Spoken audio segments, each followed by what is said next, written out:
Hello there, my name's Phil Williams and I would like to welcome you to Audio Angling, the podcast site of fishingfilmsandfacts.co.uk.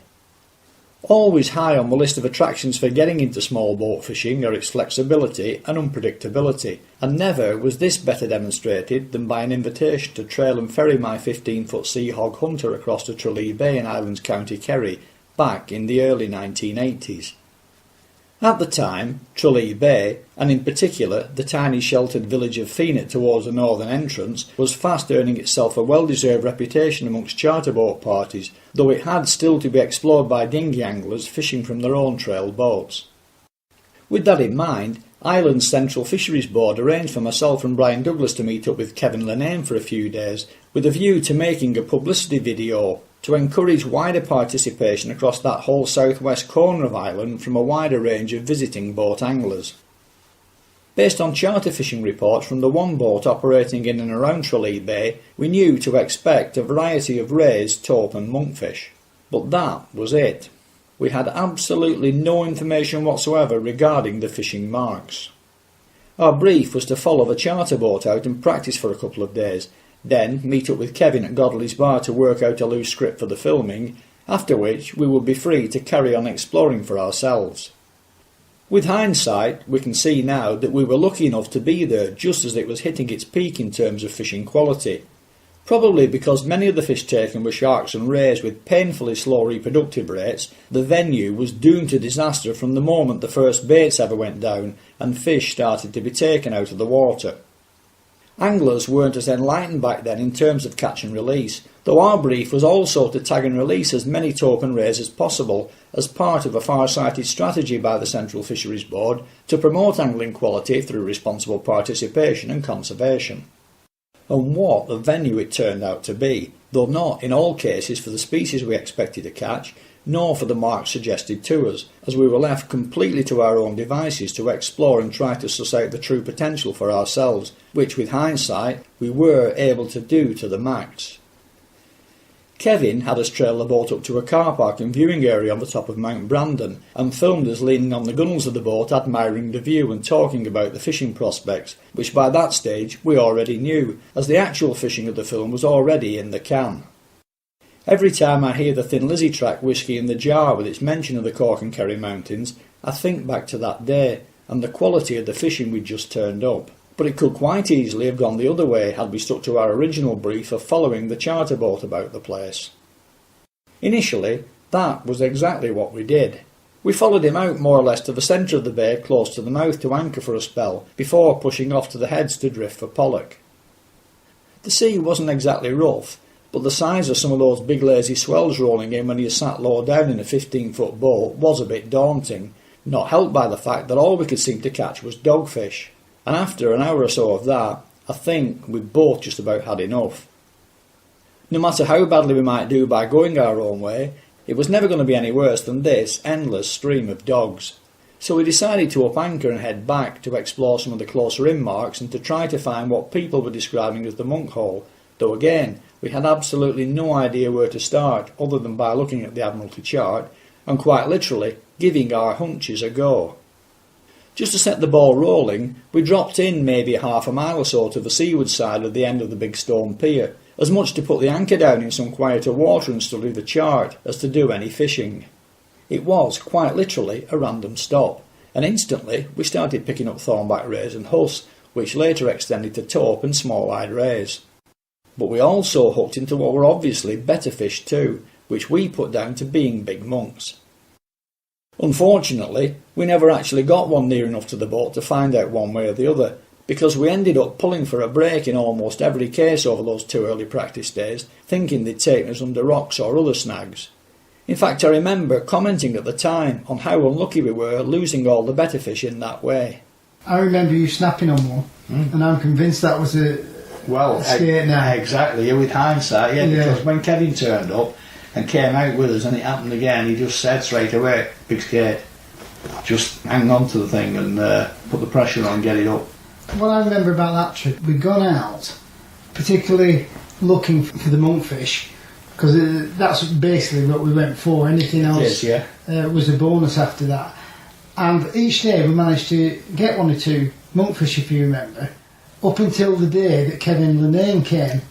Sounds about right, yeah. And we went out, we were fishing, we were fishing the ebb, and we were getting runs from bits of taupe and stuff like that, and doggies, as you say, and we got a bite, didn't we? But it wasn't so much a bang, bang, bang. It's just that the line went right out to the side, if you remember. A couple of taps, and the line started to go out to the side. And he actually said to Kevin.Linnane that that's not a taupe, that's a monkfish. But then if you remember, when I struck, it carried on going. There was just no stopping it at all. And then it went to ground. And that's where it sort of dawned on us what had happened the previous day when you'd snapped on something. Absolutely, yeah.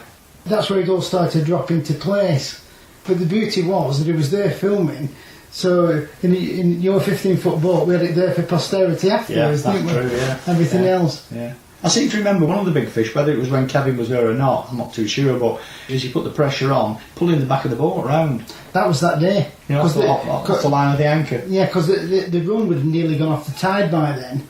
And so it was pulling the back of the boat round. Yeah, when we were out there too, it was a lovely day.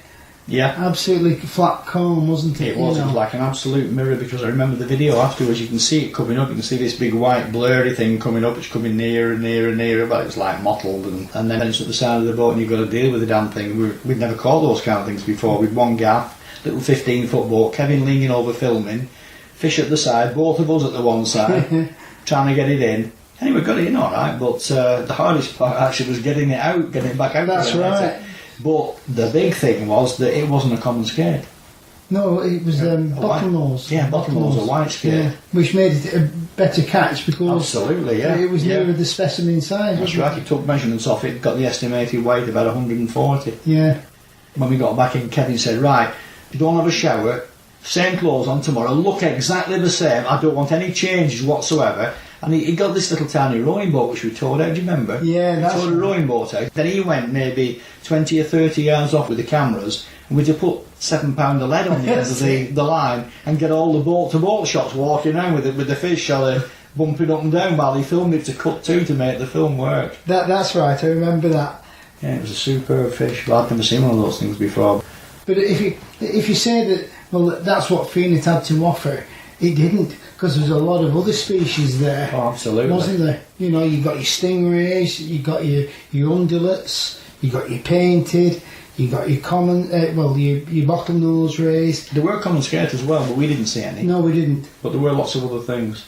The sad thing, as far as he was concerned, was we didn't get the monkfish he'd actually come for that particular day until he left. I think one of the major problems with the monkfish that we had, though, when we came in that first day when we followed the charter boat out and came back in and tried experimenting, we were working around the pier area. It was a big massive stone jetty, if you remember.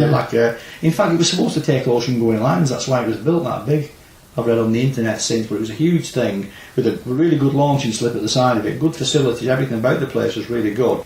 And we stuck around that kind of area. We didn't really know at that stage that the monkhole was actually further inland, very much further inland, on the left-hand side as you're going in very, very shallow water, which we managed to find later on afterwards. I always remember there was some sort of a farm building on the shore with a rusty corrugated roof that we used as a sort of a sighting marker for going in. And you watch it on the little sounder, and it was probably in about 4 feet of water. It was very, very shallow, just a slight source of depression as you went in. We used to dawdle over like the banks to drop into the hole, if you remember. So when we were actually fishing the hole, you're only fishing 4 or 5 feet of water, and you knew you got these big fish in there, which we got stingrays and everything out. Yeah, we got quite a few stingrays. We didn't have the undulates there, but we got the small-eyed rays there. That's right. We got the thornbacks, obviously, and the monks. Yeah. But I always remember that when we'd gone out following that charter boat, we managed to get some mackerel for bait. When we stopped following that charter boat on the other days, and particularly if you went inshore into the monkhole, you'd got a lot of difficulty getting bait. Bait was the problem if you stayed close, and you'd got to go as far off as your dirt push for as long as you can manage to spur to try and get a few mackerel. That's right. And then come back in unless you got bait with you, obviously, which we didn't take.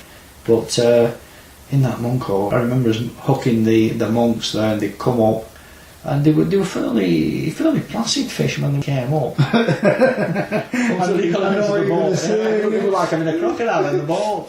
Was that the time where you had that big net that you bought for cod off Russell? Yes. And it smashed it to pieces? Absolutely disintegrated. Made a hole through the net and escaped through it and smashed all the frame to pieces. Yeah, I remember that. It was a good net that at the time. Well, it was, yeah.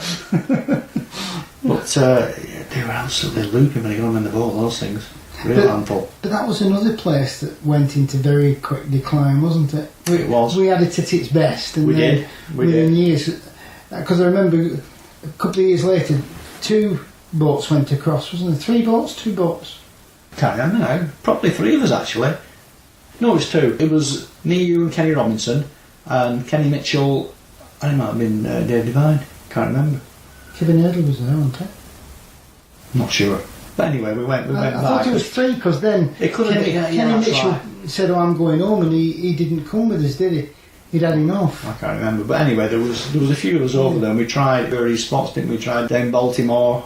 I'm not sure if we tried the Dingle area. We ended up at Fenit anyway. We did. And thinking that was the cert. Yeah, and it was it had gone by that stage. That's right. Shame really, because it really fished well. And then I think we went on the pier one night, and there was a lad shore fishing. He was catching only small rays, but he was catching small eyes and undulates off the pier, and that got us to thinking. That's right. And he was actually casting on the seaward side, and there was a sort of a lagoon would form there at low tide where there was a bit of a reef and this big pool, and he was casting into that, and we went out in the boat, meandered our way around the end of the pier, worked our way into this lagoon. That's right. And got one apiece, didn't we? I remember that. An undulate apiece. Yeah. It's the first and only one I've ever caught, but that's because I got the first one. Well. But no, I think I got it on your rod. There was something about it that I ended up with the undulate that should have been yours. Right. And I must For some reason. Doom and gloom, and then eventually it comes good, we get one apiece. Yeah, because if you remember, we dropped net down for prawns as well. That's right, yeah. Yeah. Do remember that actually. Yeah, it was a good trip that, but sadly all that's gone apparently. Yeah. They're just getting a few thornbacks and bullhuss and pollock out towards the mouth of the bay itself. Nothing exciting. No, that's another one that we sampled. We got it at its best, and it's gone. The fishing was absolutely brilliant, and you got the photographs to back it up. But it's another of them places. Could it come back? Would it come back? Well, we got that first trip we went on, but we did have a trip in between where we went again. In fact, it was our Ian that came with us. It was me, you, and Ian in the boat. It was, yeah. And I seem to remember we went out to the same spot where you got that white skate, or thereabouts. We didn't have GPS back then, and quite literally, one of the first fish you got, was another one of them. Another white skate. And it must have been, off the measurements, well over the 100. It wasn't as big as the first one. No, and yet, saying that, Kevin Hurdley had one on, but he only had it on about £18 gear. Oh, I remember that. He was taking all his line out. Yeah. We got him up anchored and following the thing. Yeah, it was never going to land it because he was only fishing with very light gear. That's right, yeah, he was up timing for it. I think about an hour and 10 minutes. I forgot all about that, yeah. Was that not the same trip that I got the second though? Well, that second one you got was one of the first fish we caught, and what sticks in my mind with that fish, and with the first one you got on the other trip when kevin.linnane was there, was that we're only fishing about 20 feet of water, and when you hook the thing and you put the pressure on it, the zip slide was halfway up. You can see the zip sliding in the water, and the fish is still on the bottom. And fish are, ton-up fish in water that shallow. Kevin was a bit further out because they were giving him a dog's life. They were towing him over wet place, weren't it? I remember boarding the boat with Kevin, and I remember we up anchored and followed the fish, but eventually you get to the point, you get all your line back that you've lost, you get over the fish, but eventually you've got to put the pressure on the fish to get it up. You can't just catch up to it and sit and wait, and his line was only, I don't know, in the teens of pounds, something like that. Yeah, he couldn't pressure it, could he? So eventually he was bound to snap out of it. You might as well just get it over with, mightn't you? I know it's disappointing, but if it's inevitable, just get it over with and get a big bait back in. Another crack for him. There must have been quite a few of those things about. I'm sure. Well, that first one was 140 off the measurements, and the other one would be over the 100.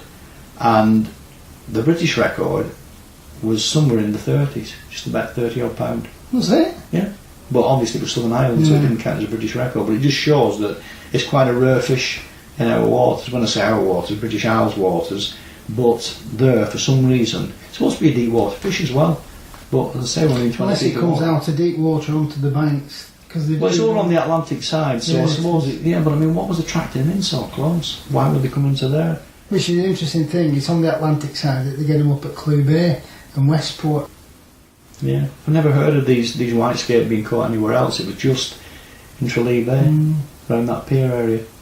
And as you got into the monkhole, you got away from those fish. It changed again. It changed to mainly the smaller rays, like the small eyes and the thornbacks. The stingers would be up to maybe, I don't know, teens, 20 pounds max. Well, I wonder why they did disappear, those skate, because you can understand the monkfish coming under commercial pressure, but not raised like that. Don't know. The whole place has gone. You know, the monks have gone, the undulates have gone. There's some thornbacks there apparently. And now it's just memories on videotape. Fortunately, we've got it on tape.